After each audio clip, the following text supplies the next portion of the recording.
Hello. I hope you're really well. It's been a little while since I made a video for you, so I thought I would pop back and really just show you some of the things I'm up to in my sketchbook, some of my current curiosities, fascinations, lines of inquiry, and also some paintings I'm working on, some artists that I'm inspired by and interested in, and just give you a bit of an update on my art practice and what I've been up to since I last saw you.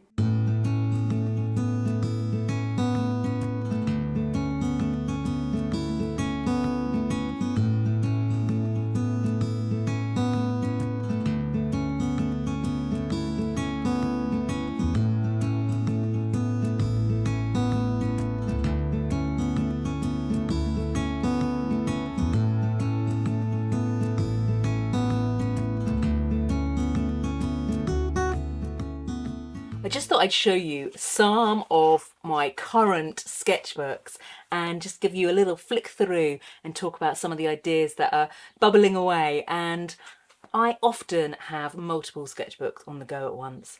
I like to have them in different places in the house. So this big one I have under the sofa in my living room. So if I'm watching television or listening to a podcast or chatting to my husband in the evening, I'm quite often using this large sketchbook, but I might have a little one that is more portable, and these tend to sit in my studio and I don't like to kind of wait for things to dry. So that's one of the reasons that I often work across multiple sketchbooks. So I've got this book here, which is the complete works of Gustav Klimt, and it's a beautiful, massive book. It was a birthday present from my brother. It's just full of his really ornate and decorative paintings and mosaics and all about his life. But I was looking through it and I was really drawn to his kind of paintings of trees and landscapes, and just the marks he's using and the variety of marks and the intensity and the kind of exuberance of the paint. There's just something very ornate and detailed and slightly kind of obsessive that I'm enjoying. I love this painting here, the apple tree, oil on canvas. This is Gustav Klimt, and this book, which feels like you're in a museum. Wonderful these pine forests. So this is a little sketchbook from a brand called Stillman and Byrne, and I just wanted to show you this because I quite often will fold over pages in my sketchbook because I think it creates little interesting moments, little surprises in the composition, little disruptions, and I quite like that. I think it helps me to see things differently sometimes.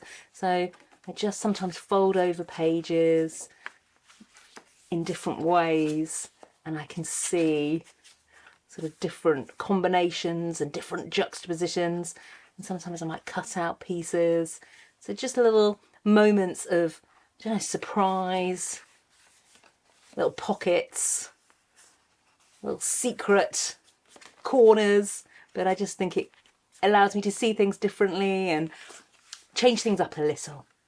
This is a book by the artist Peter Doig, a contemporary artist who was born in Scotland and I think now lives in Trinidad. So here in the description it says, in each work Doig seeks to create an atmosphere that will draw the viewer into an intense and beguiling perpetual experience. Here are some of his paintings. They're large, oil on canvas, and he just creates these really beguiling, slightly unsettling, magical, evocative paintings.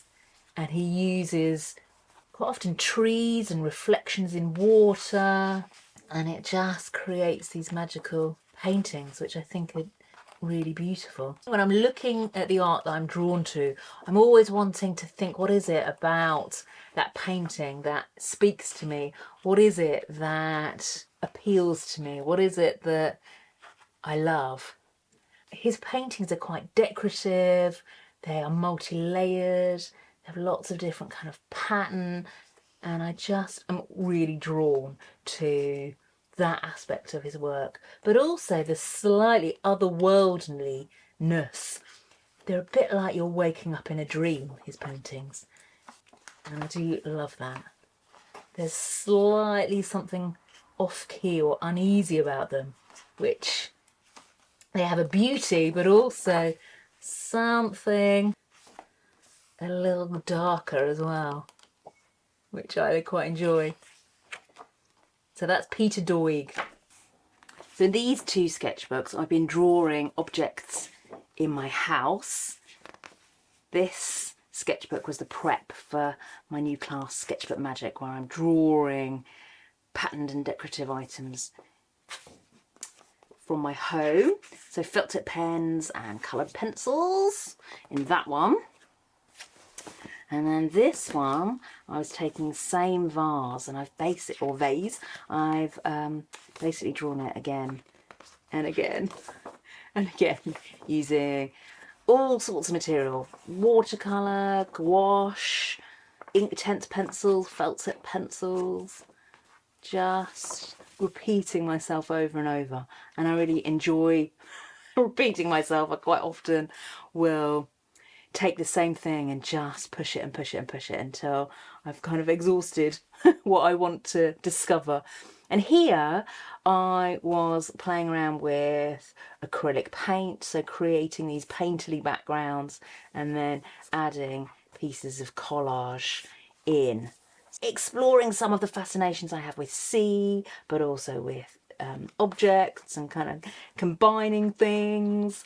And that's one of the wonderful things about being an artist, isn't it? It allows you to really lean into your fascinations, to explore them and unpack them and play with them. Here's another book called Landscape Painting Now from Thames and Hudson, and it brings together a whole different collection of artists who are exploring landscape in a kind of modern way. So this artist is Daniel Heidkamp. Look at those colours, that yellow and pink really sings, doesn't it? This is the work of an artist called Matthew Wong from Canada. Or he was from Canada. I don't think he's alive anymore. I think he died a couple of years ago. But he has got this real obsessive, decorative mark making, which appeals to me. Who have I marked here? Oh, the David Hockney paintings. Again, his paintings of trees, oil on canvas. So looking, I think, at the same collection of trees in different seasons. And I think that's what really appeals to me too about trees. They mark time, don't they? They demonstrate the seasons, that kind of sense of renewal and regeneration and coming to life again. So there's something really appealing to me about trees. It's just a really interesting book full of different contemporary artists who are exploring landscape as part of their approach. And then we have this giant sketchbook, which it's an A3 sketchbook, which means that a double page spread is A2, so really big. And again, drawing the same objects over and over, exploring different colour combinations, different compositions, scribbling, trying things out, different marks. And then what happens is I start working on a set of basically elaborate trees. And it's these trees that really were the springboard to some paintings that I've been working on. They prompted me to get out some of my old sketchbooks and look through them, and I was just I was slightly amazed by how many times I draw trees in my sketchbook. They're over and over and over. It's a motif and a symbolism and a idea that I keep returning to. And I was thinking about why that was, and I was thinking about myself as a child and how much I loved climbing trees, going into the forest. It's just, I have a real lovely connection, and I'm in awe and I'm inspired by trees, and so they just keep appearing. So I've picked up a few of my older sketchbooks, and I just thought I would go through and show you how often trees, tree motifs just appear again and again and again. These sorts of really abstract, stylized trees just keep, there we go, keep appearing. So here's another one, another sketchbook. This one's from 2021.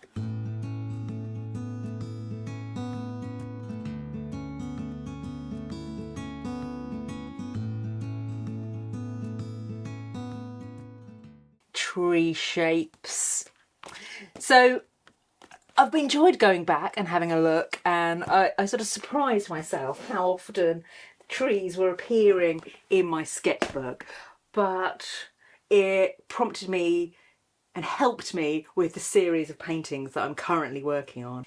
And these are some paintings that I've been working on, so really inspired by all those trees in my sketchbook, I have been exploring them in these paintings. So they're now nearly finished. The painting's finished. I've put on one layer of satin varnish and I'm going to put another layer on, some UV varnish. They are 30 centimetres by 30 centimetres on wood panels. So I enjoy working on wood panels. They've got a real, means you can kind of scrape paint and play around with it, and it really can take quite a lot of fun. But I have really enjoyed working on these paintings, and really the birthplace of these paintings was my sketchbook, and going back through my sketchbooks and really looking for recurring ideas and motifs, I just realised how important trees were to my artistic practice, and I just wanted to celebrate them in these paintings. So there we go, some sketchbooks, some paintings, some artists that have been calling to me. I hope that was of interest, and thank you so much for watching. It's always a real pleasure to share some of my thoughts and ideas with you.